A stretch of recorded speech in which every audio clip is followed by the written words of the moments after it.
Bonjour Oussama, Bonjour. merci d'accepter cette interview sur Objectif Gare ce vendredi matin. Ce soir, Nîmes Olympique pour la deuxième journée de National va affronter Châteauroux à nouveau à domicile en espérant gagner après une défaite. On va en reparler dans cette interview face à Orléans, le premier match 2-1. Oussama Abdeljelil, tu as 31 ans, tu es le nouvel attaquant du Nîmes Olympique depuis 3 semaines. Voilà, on a envie d'en savoir plus sur toi. Déjà, la première question, est-ce que tu sais le nombre de clubs par lesquels tu es passé dans ta carrière? Est-ce que tu sais à combien tu en es maintenant? Pas mal quand même. C'est pas le chiffre exact. Si, je le sais. Bah, à peu près C'est- 14. 14, ouais, alors moi j'avais 16, mais il y en a, en tout cas, on est autour d'une quinzaine Ouais. de clubs. Comment tu expliques, voilà, on a dit tu as 31 ans, que tu es autant voyagé et autant bougé dans ta carrière? Bah, écoutez, surtout qu'en tant qu'attaquant, c'est des postes qui sont, si on peut dire ça comme ça, énormément réclamés. Donc, ça a été, si on peut appeler ça comme ça, l'offre et la demande, les affinités avec certains coachs, avec lesquels, par la suite, il a fallu changer de club ou être transféré. Et parfois, clairement, par manque de temps de jeu. Et des fois, ça t'a pas un peu. Enfin, tu aurais pas aimé un peu plus de stabilité, de faire 1, 2, 3 saisons dans le même club? Bah si, pourquoi pas, mais après, moi, je pars du principe que si ça s'est passé comme ça, c'est que ça devait se passer comme ça. Et puis voilà, fallait rester focus pour marquer des buts, quoi. À plusieurs reprises aussi, donc tu as surtout joué en France. À plusieurs reprises, tu es rentré dans ton pays natal, l'Algérie. Tu as fait 3 piges, on peut dire, dans des clubs de première division. Pourquoi? Il y avait un peu le mal du pays ou pourquoi tu es retourné là-bas plusieurs fois? Pas spécialement, parce qu'à cette période-là, j'étais international U23. Et les regroupements, en fait, on les faisait pratiquement toutes les 2 semaines. Donc voilà, et une fois de plus, on m'avait contacté pour des projets intéressants, entre autres des grands clubs d'Algérie. Donc du coup, c'était intéressant et puis j'ai voulu relever le défi. Tu as en France, voilà, au début de ta carrière, tu as joué en N3, en N2, national, et même à 25 ans, tu découvres la Ligue 2 avec le Red Star, le Paris FC. Derrière, tu es retombé en national et en N2. Voilà, comment t'expliques que tu n'as pas pu durer un petit peu en Ligue 2 et rester vraiment au haut niveau? Je pense que ça a été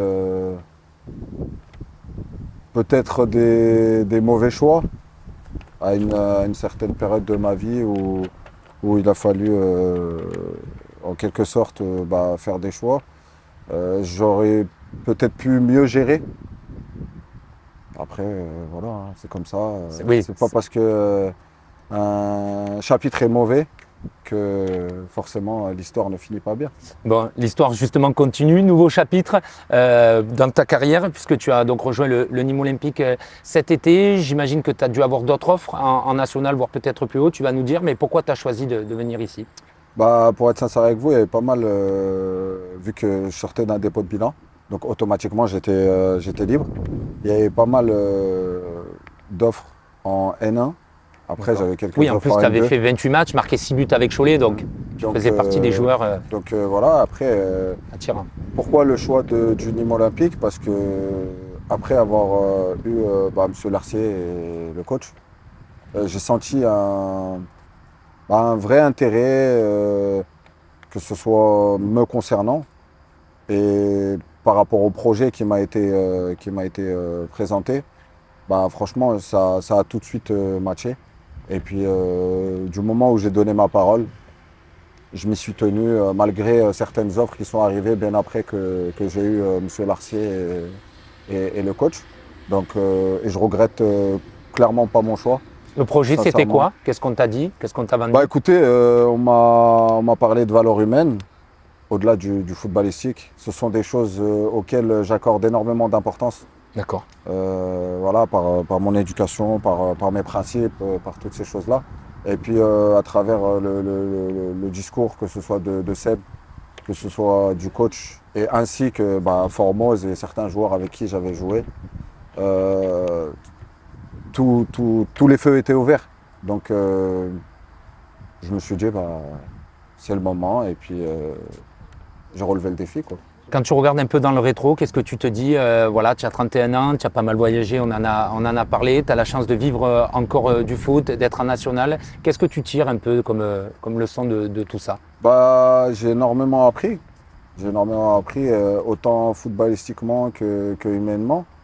Après, il faut savoir que j'ai une, j'ai une carrière qui est pas finie, hein, mais j'ai une carrière qui est un peu en dents Oui, de scie. oui. Montée-descente, montée-descente. Mais il faut savoir que j'ai pas fait de centre de formation. Je viens vraiment du monde amateur, parce que j'ai commencé le foot voilà, étant jeune au Racing Club Bellini, et qui est mon quartier, un club de quartier à Villefranche-sur-Saône. Et voilà, il a fallu batailler, être costaud mentalement. La leçon pour des Bon, jeunes joueurs de 20 ans qui peuvent là t'écouter, c'est de dire qu'il faut cravacher, que même s'il faut attendre 5-10 ans, ça finit par payer. sincèrement, il n'y a jamais rien sans rien. Et il y a une phrase qui dit s'entraîner pour être meilleur qu'hier, mais pas plus fort que demain.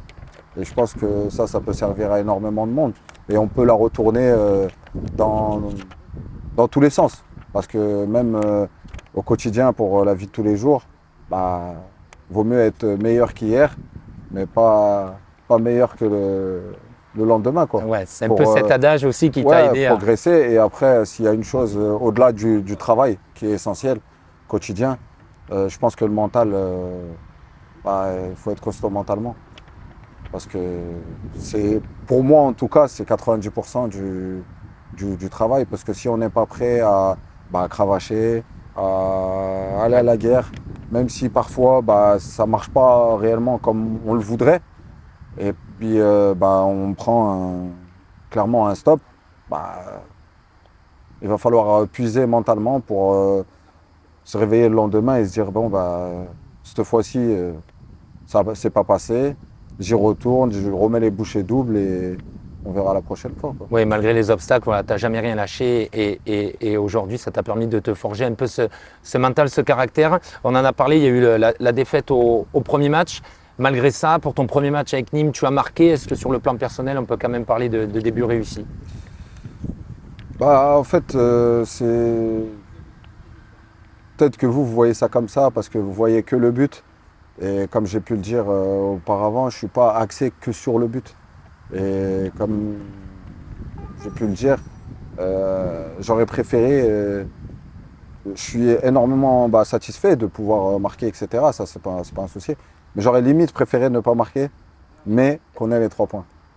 Donc voilà, après, ça s'est passé comme ça. Maintenant, je pense que j'ai confiance, que ce soit au staff, que ce soit en mes coéquipiers, pour, comme il a été fait toute cette semaine, travailler sérieusement et puis continuer sur notre ligne directrice. Toi, quelle expérience, Oussama, de ce championnat national? Tu as fait plusieurs équipes, plus de 80 matchs en N1, une trentaine aussi de Ligue 2. Voilà, ça fait plusieurs semaines que tu es là. Comment tu vois un peu cette équipe de Nîmes évoluer? Est-ce que tu penses qu'elle est taillée peut-être pour jouer un peu les premiers rôles, avoir un peu d'ambition? Qu'est-ce que tu as pu voir, même si on est encore au début de la saison? Mais qu'est-ce que tu peux déjà sentir? Moi, franchement, ce que je ressens, c'est qu'il y a un très très bel effectif avec de très très bons joueurs, que ce soit footballistiquement comme humainement. Il y a un très très bon groupe qui vit bien, on va dire encadré par un bon staff qui sont là, qui nous accompagnent, qui nous encouragent dans toutes sortes de moments. Maintenant, il y a un autre contexte, c'est le national. Le national, tout est possible. Vous pouvez gagner 2-3 matchs, faire une série et vous êtes là-haut, comme en perdre 3 et vous retrouvez à jouer le maintien. Mais je pense qu'on est, si on peut dire ça comme ça, bien taillé et bien armé pour jouer une carte à fond. Après, on ne sait pas de quoi est fait le lendemain. Je peux pas. Les ambitions viendront au fur et à mesure. Je peux pas prédire l'avenir, si on peut dire ça comme ça, mais on fera le maximum pour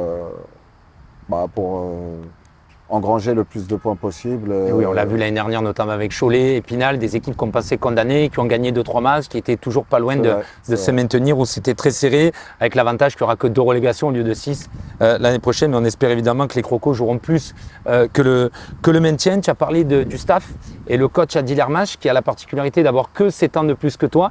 C'est un coach jeune. En quoi il se démarque, il est différent de ce que tu as pu connaître jusqu'à présent? Je pense que, comme vous avez dit, il y a ce côté, je sais pas si on peut dire ça, jeune, surtout qu'il a été joueur et qu'il a arrêté sa carrière il n'y a pas si longtemps que ça. Et peut-être qu'il y a cette facilité à nous, je sais pas comment vous dire, à nous comprendre, si on peut dire ça comme ça, et surtout à nous aiguiller et à nous accompagner en fonction des besoins et des postes de chacun. Et il le dit beaucoup, il s'adapte à vous, il parle beaucoup avec vous. Quand il y a eu la chaleur sur les entraînements déplacés, on voit même à l'entraînement, il y a beaucoup d'échanges, beaucoup de proximité. C'est vrai, il y a énormément d'échanges, que ce soit déjà sur le terrain comme pour plein d'autres choses. Que ce soit sur les retours vidéo, sur pas mal de choses. Et je pense que c'est ça qui fait notre force et qui crée cette osmose d'un groupe qui vit bien, qui a envie de bosser ensemble, de souffrir ensemble et surtout de gagner ensemble. Et aussi, il y a le côté, on va dire, vestiaire un peu coulisses, où il a une certaine exigence avec des règles un peu strictes aussi de vie Oui, qui ont oui, été après mises en ça place. c'est sûr. Ça c'est sûr.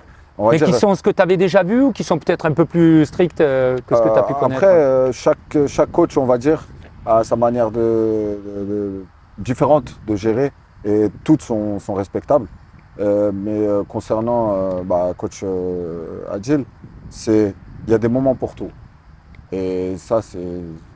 Donc, c'est pas de téléphone quand on prend le petit-déj le matin, Voilà, c'est des choses comme ça? C'est la logique. Il y a des moments pour tout. Il y a des moments pour rigoler. Mais une fois que c'est terrain, c'est terrain. Là, on bosse, c'est sérieux.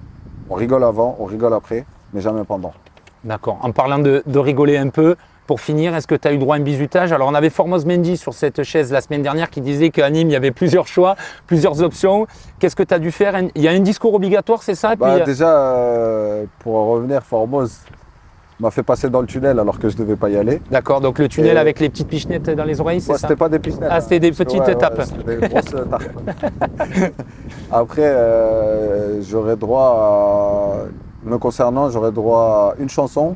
D'accord. Et un discours.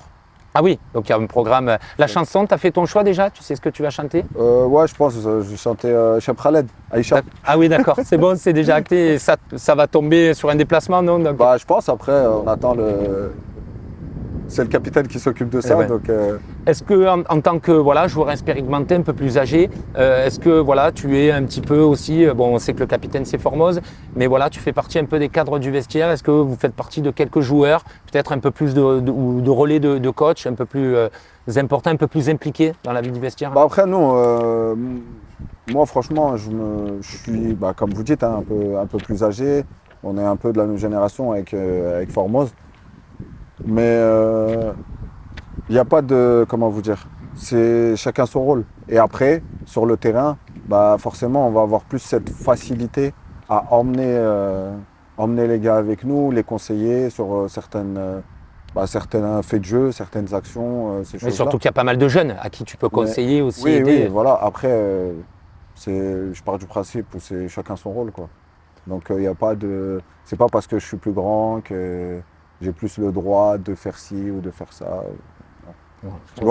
Ton rôle à toi surtout, c'est de marquer des buts. Oui. Et on espère qu'il y en aura ce soir pour ce deuxième match face à Châteauroux aux Antonins. Merci Oussama de nous en avoir dit plus sur toi et on te souhaite une bonne saison. Écoutez, un grand merci à vous, ça a été un plaisir et puis en espérant que le stade soit plein et que. On ne va pas donner d'objectif de but, mais beaucoup. On va marquer le plus possible après, et gagner les matchs. Même si vous m'aurez posé la question, je n'aurais pas répondu. Je n'aurais pas répondu parce que je suis pas quelqu'un qui on va dire va dire je vais en marquer tant. Je suis pas dans ça. Mais en tout cas, s'il y a une chose à savoir, c'est que je ferai le maximum pour en marquer le plus possible ou pour en donner si j'en ai l'occasion et aider au maximum l'équipe à engranger le plus de points possible. Merci beaucoup Oussama, et donc le match à suivre ce soir sur Objectif Gare, commenté en audio en direct, donc cette deuxième journée de National Nîmes Olympique qui reçoit Châteauroux.